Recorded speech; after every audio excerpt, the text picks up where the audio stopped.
তিন জিনিসের দিকে তাকালেই সওয়াব। প্রিয় ভাইরা আমার, প্রিয় বোনেরা আমার, এই তিনটি জিনিসের দিকে তাকালেই আপনার সওয়াব হবে।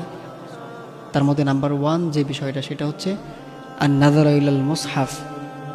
কোরআনের দিকে তাকালেই সওয়াব। কোরআন আপনার পড়তে হবে না, আপনি যদি কোরআনের দিকে তাকান তাহলে আপনার সওয়াব হবে।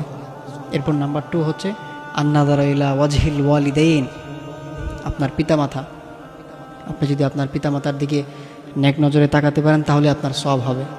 আপনি আপনার পিতামাতার দিকে যদি একবার নেক নজরে তাকান তাহলে আপনার একটি কবুল হজের সওয়াব হবে। প্রিয় ভাইরা আমার, প্রিয় বোনেরা আমার, আমাদের মধ্যে অনেকেই আছেন বাবার সাথে খারাপ ব্যবহার করেন, মার সাথে খারাপ ব্যবহার করেন।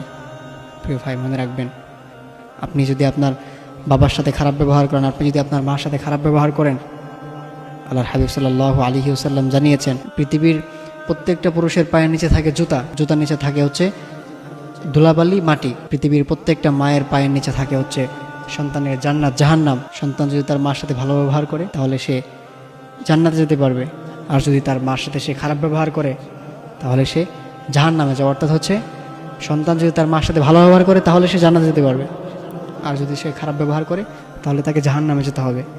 ওমা জান্নাতুকা ওয়া নারুকা, তোমার বাবা মা হচ্ছে তোমার জান্নাত, জাহান্নাম।